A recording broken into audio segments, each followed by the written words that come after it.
السلام عليكم، مبروك عواشركم. نتمنى ان شاء الله تكونوا كلكم بخير وفي احوال جيده، ونلقاكم هاد الفيديو ديال اليوم في تمام الصحه والعافيه. اليوم ان شاء الله غادي نشارك معكم دي شوسون بلا بات فيتي والعجين المورق السحري فايت اللي وجدته معكم في القناه. غنحط لكم ان شاء الله الرابط ديالو في صندوق الوصف. واليوم غنشارك معكم الحشو والطريقه باش ينجح معكم هاد لو شوسون. فبالنسبه للحشو كندير هنايا كميه ديال الكفته. عندي واحد البصله مشلضه رقيق، عندي شويه القزبور ومعدنوس. بالنسبه للتوابل اكتفيت غير بواحد الكميه قليله هكا ديال الملح والفلفل الاسود والسكنجبير او الزنجبيل. ممكن ديروا العطريه ديال الكفته الا خديتوا الكفته ديالكم ما فيهاش العطريه. انا خديتها فيها العطريه يعني جاهزه، ضفت لها غير هاد المكونات فقط. خديت هنا مقلاة درت فيها شويه الزيت والملح والبصله حتى نزلات، ضفت ليها الكفته، من بعد ضفت القزبور ومعدنوس والبزار والسكنجبير.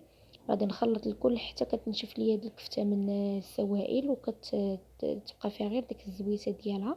من بعد ضفت لها هنا كميه ديال الفرomاج موتزاريلا. ممكن تضيفوها وهي سخونه، ولكن انا كنفضل هكا تبقى يعني تكون بارده وتعلق ليا في الخليط الداخل او لا في الحشو الداخل. عندي هنايا لاباط فيتي جبدتها من المجمد حتى طلقات، كنت وجدتها من قبل وحطيتها معكم في القناه. غنحط لكم ان شاء الله الرابط ديالها في صندوق الوصف باش هكا اللي بغات تعرف على الطريقه بالضبط. هنايا بالنسبه للباط فويتي كنسرحها بالاستعانه بالقليل من الدقيق، ما كتكونش رقيقه وما كتكونش غليظه بزاف، يعني كيكون السمك ديالها بحال هكا. كنحاول انني نتخلص من الفائض ديال الدقيق، ما نخليش فيها الدقيق. يعني ضروري من هاد العمليه هذه تخلصوا من الفائض ديال الدقيق مزيان. وكناخذ هكا القطاع الحجم اللي بغيتو كنقطع به، اولا شي كاس هكا اللي يكون عنده هاد الحافه ماضيه كنقطعوا به. انا قطعت بهذه القطاعه بهذا الحجم، نتوما راه كتحكموا في الحجم اللي بغيتو، كبر من هكا اولا صغر من هكا. بالنسبه لهاد الجوانب ما كنجمعهمش، يعني كنحط طرف فوق طرف حتى كنجمع الكميه كامله وكنطلقها. العجين المورق ما كيتجمعش بهذه الطريقه هذه باش كنعاودو نخدمو، يعني كنحطو الكميه فوق اختها وكنبداو نسرحو. هنا جانبا عندي واحد الزليفه درت فيها شويه ديال قطرات ديال صلصه الصوجا، ودرت معاها واحد اصفر بيضه وخلطتهم مزيان. ممكن ديروا غير صفر بيضه مع الخل. صافي كنحاول انني ندهن بهذوك الحواف وكنسودي الجوانب هكا بعد ما كندير كميه ديال الحشو في الوسط. هنا كناخذ القطعه اللي قطعت وكندير كميه ديال الحشوه وكندهن الاطراف. بالنسبه لهذا البيض ما خصوش ينزل ليا على الجوانب، يعني نحاول انني نديره في الطرف من الداخل فقط، ونحاول نثبت هكا بصباعي وما نحاولش انني نضغط على دوك الاطراف باش ما نهرسش داك الفييطاج. انا خدمتهم هكا بديك الطريقه باش تشوفوهم معايا يعني هكا مقربين. ولكن الطريقه الصحيحه هو انكم كتحطوا هكا كدهنوا الحواف ديال واحد الكميه ديال هاد لي شوسون كديروا الحشو ديالكم. من بعد كتبقاو تثبتوا الاطراف. فهنا كيف كتشوفوا معايا كنحاول ندهن الاطراف يعني ما يكونش عندي فائض ديال البيض ما يخرجش ليا من الجوانب. باش هكا كنتحكم البيض ديالي كندهنو مزيان وما ما كيهبطش ليا. انا كندير غير هكا كندهن بصباعي باش كنتحكم في الكميه، لان الا درت الفرشاه كيقدر يهبط ليا البيض. وهذا سر من الاسرار ديال هاد لي شوسون باش ينتفخوا ويتورقوا، خص داك البيض ما يهبطش ليهم على الحواف ديالهم. كنستمر بهاد الطريقه هذه حتى كنكمل الكميه اللي عندي كامله. كيف كتشوفوا انا كنحاول نثبت دوك الجوانب هكا غير من الفوق من الجهه ديال الحشو، وبالنسبه لتحت انا ما كنقيسوش. هنا بالنسبه للعجين النشاط ليا بعد ما كنجمع دوك الاطراف يعني كندير دوك القطع فوق بعضياتهم، ما كنجمعهمش وانما كنديرهم فوق بعضياتهم وكنعاود نسرح من جديد. بالنسبه للعجين خصو يكون بارد باش هكا يساعدنا في اننا نسرحوه وحتى باش يجينا فيه داك التوريق، لان حتى هذا سر من الاسرار باش العجين المورق يتورق لينا في الطياب.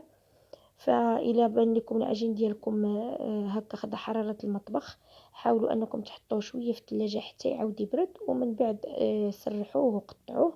فهنا كيف كتشوفوا دوك الحواف اللي شاطوا ليا، بعد ما جمعتهم سرحتهم وقطعتهم من جديد. وبنفس الطريقه كنجمعوا عاوتاني داك الفائض، يعني القطع فوق بعضياتهم.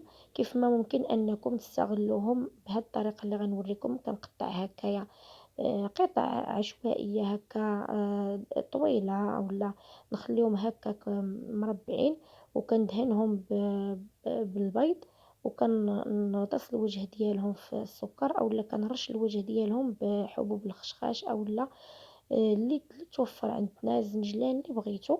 وكندخلهم للفرن وكنعطيهم هكا للوليدات كياكلوهم، راه كيجيو زوينين ومقرمشين ولذاذ.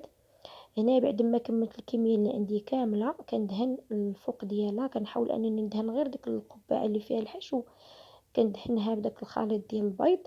لان البيض ما خصوش ينزل كيف قلت لكم، ما ينزلش لينا على الحواف باش هاد لي شوسون يتورقوا، لان الا نزل لينا على الحواف راه لي شوسون العجين ما كيتورقش لينا.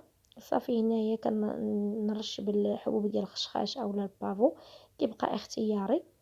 وهنا بعد ما كملتهم كاملين، بالنسبه للفرن ضروري يكون الفرن سخون على اعلى درجه. كندير الطاوه ديالي كنخليها واحد الدقيقه حتى لجوج دقائق حتى كتبدا هكا كتورق. من بعد كننزل الحراره، الا كان مثلا الفرن ديالي اعلى درجه فيه هي 200 درجه، ملي كتوصل لهاد المرحله كنديرو على 150 وكنخليه حتى كيبان ليا تورق بهذا الشكل هذا وتحمروا من الاسفل. من بعد كنشعل عليه الفوق، راه كيكمل ليا التوريق وكيتحمر، كيجي بهذا الشكل هذا كيف كتشوفوا. كيجيو دي شوسون هكا مورقين. فالسر كيبقى دائما في الطريقه ديال الخدمه ديالهم، ديال التشكيل وديال الطهي ايضا. فكانوا هذا هو الشكل النهائي ديالهم. كنتمنى ان شاء الله يعجبكم. وكنعتذر على البحه ديال الصوت ديالي لان عندي نزله برد. وانا خليت لكم المقطع الصوتي باش تسمعوا القرمشه. كان عندي داك المقطع كنت سجلته في القطعه كنت صايبتها من قبل، وكنت باغا نشارك معكم حتى هاد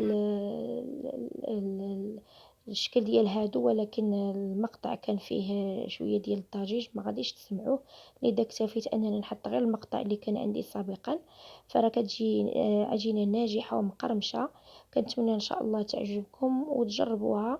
وبالنسبه للعجين غنخلي لكم الوصف اولا الرابط ديالو في صندوق الوصف اللي بغات هكا تجربوا.